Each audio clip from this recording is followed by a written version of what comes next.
Bonjour Adrien Quatennens. Bonjour. Alors sur le site Mélenchon 2022, plus de 215 000 personnes se sont exprimées, ont donné leur avis donc sur ce deuxième tour de la présidentielle entre Marine Le Pen et Emmanuel Macron. Le vote blanc ou nul recueille un peu plus de 37% des voix, 33% préfèrent Emmanuel Macron et 29% optent pour l'abstention. C'est donc très partagé. Quelles conclusions en tirez-vous ? Écoutez, le 10 avril, il y a eu 7,7 millions de personnes qui ont voté pour Jean-Luc Mélenchon, qui ont nourri beaucoup d'espoir dans ce bulletin de vote et dans ce qu'il signifiait. Et donc, le second tour, de fait, nous en sommes exclus. Le pays, à l'issue du 10 avril, il est partagé en 3 blocs politiques. Il y a le bloc ultralibéral avec Emmanuel Macron, le bloc d'extrême droite et le bloc populaire que nous bâtissons et qu'il convient d'élargir. De fait, ce second tour, nous en sommes exclus. Aucun des deux protagonistes ne peut prétendre représenter nos électeurs. Ça va sans dire.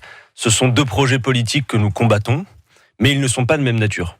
Et donc pour nous, c'est de dire, pas une voix ne doit aller à l'extrême droite, parce que nous en sommes l'antithèse, parce que le pays n'a rien à y gagner. C'est pour ça que vous n'avez pas proposé ce choix parce que c'est une évidence, si vous voulez, nous sommes intrinsèquement... Pourtant certains opteront pour Marine Le Pen. Peut-être, mais charge à nous de leur expliquer que le pays n'a rien à y gagner, qu'eux-mêmes d'ailleurs n'ont rien à y gagner, il n'y aura pas d'amélioration sociale avec Madame Le Pen et le pays en serait plus fracturé. Mais du reste, ce que nous voulons dire aussi, c'est que Emmanuel Macron a une lourde responsabilité dans ce résultat, on peut se le dire. Il a œuvré méthodiquement pendant 5 ans pour obtenir ce second tour qu'il souhaitait. Il l'a, qu'il s'en débrouille en quelque sorte. C'est à lui de convaincre les électeurs et de savoir si avec le programme qu'il porte, la retraite à 65 ans, le travail contre le RSA, est-ce qu'avec tout ça, il est en mesure de convaincre ? En tout cas, moi ce que je vois, c'est qu'en 2017, c'était le même second tour et les Français ont su quoi faire. Gageons qu'ils sachent quoi faire également cette fois-ci. Je pense d'ailleurs que en disant pas une voix ne doit aller à l'extrême droite et en argumentant, en expliquant pourquoi, en disant ce qu'est l'extrême droite, je crois qu'on est plus efficace qu'en ayant des postures de tribune un peu faciles, de barrage, qui seraient très contre-productives à mon avis aujourd'hui. On entend pourtant beaucoup d'électeurs dire de toute façon, pourquoi pas essayer aujourd'hui l'extrême droite, comme on essaye quelque chose de banal finalement. Je crois qu'on n'essaye pas le fascisme, et moi j'ai pas envie de me réveiller dans un pays... dans lequel on ferait la police du vêtement dans la rue, ce qui n'a rien à voir avec la laïcité et tout le reste. Voilà, ça c'est clair. En revanche, je ne tordrai le bras à personne pour sauter d'enthousiasme et dire à tout prix voter Emmanuel Macron. Les gens sont libres de leur choix et ces 7,7 millions d'électeurs ne sont pas notre propriété. Nous ne sommes pas les bons bergers dont les électeurs seraient les moutons. Chacun fera en conscience. En revanche, oui, nous sommes clairs. Même avec ce risque-là, le choix de l'extrême droite n'est pas un choix possible et il n'améliorerait rien dans le pays. Voilà. Et ensuite, charge à Monsieur Macron, je l'ai dit, de convaincre. Il est 7h48, vous écoutez France Bleu Nord. Notre invité ce matin, Adrien Quatennens, le député du Nord, la France Insoumise. Alors Jean-Luc Mélenchon ne sera vraisemblablement pas le candidat de la France Insoumise dans 5 ans. Est-ce que sa succession doit s'organiser dès le lendemain du deuxième tour, dès le 25 avril ? Bon, l'élection présidentielle, c'était il y a tout juste une semaine. Il n'y a pas d'élection présidentielle demain matin, donc on a un peu le temps. Certes, mais ça se prépare aussi de trouver un nouveau leader. Jean-Luc Mélenchon, il a un rôle à redéfinir, mais ne soyez pas trop pressés de l'envoyer à la retraite parce qu'il va continuer à faire de la politique, c'est sûr. Quelle en sera la forme, c'est à lui de le définir. Non, par contre, moi, je vais adresser un message parce que parmi celles et ceux qui nous écoutent, il y en a sûrement pas mal qui ont dû voter avec nous. Et je veux leur dire, voilà, ce n'est pas terminé. Et donner rendez-vous dans un rendez-vous qui est bien plus proche que l'élection présidentielle de 2027. Les législatives du mois de juin, bien sûr. C'est important. Les 12 et 19 juin, nous avons rendez-vous de nouveau dans les urnes.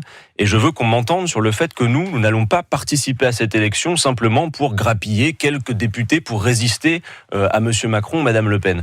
Non, nous allons y aller pour conquérir, bâtir une majorité alternative. Et compte tenu de nos résultats, nous avons cette responsabilité de le faire.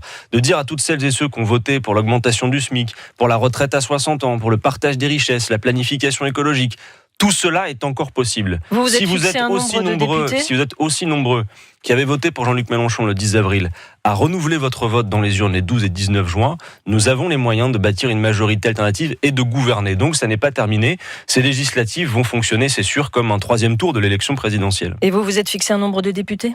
Écoutez, on essaiera d'en avoir le maximum. Pour avoir une majorité, il en faut plus de 280, je crois. Donc, cela, ça passera par des alliances avec notamment les Verts et le Parti communiste ?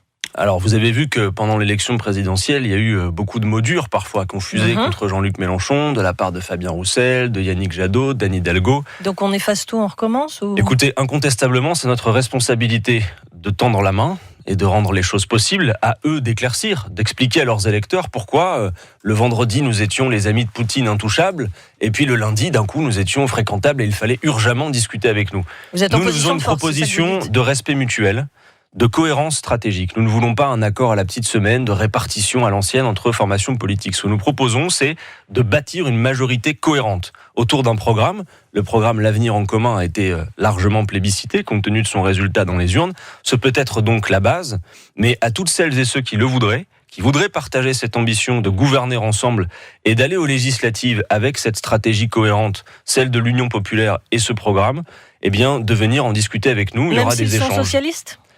Eh bien, c'est au Parti socialiste qu'il appartient de clarifier sa ligne aujourd'hui. Je vois comme vous qu'il est extrêmement divisé entre celles et ceux qui veulent peut-être recomposer autour de François Hollande et celles et ceux qui considèrent au contraire que la réalité des urnes, c'est 2 élections présidentielles où c'est une gauche de rupture et pas la social-démocratie qui l'a emporté.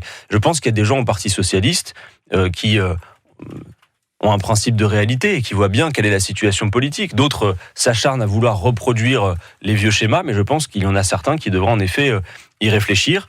En tout cas, pour l'instant, nous avons entamé des démarches d'échange avec le Parti communiste français, avec Europe Écologie Les Verts, mais je veux le dire, il ne s'agit pas d'un accord politicien entre appareils, il s'agit bien de bâtir une majorité cohérente autour d'une stratégie et d'un programme.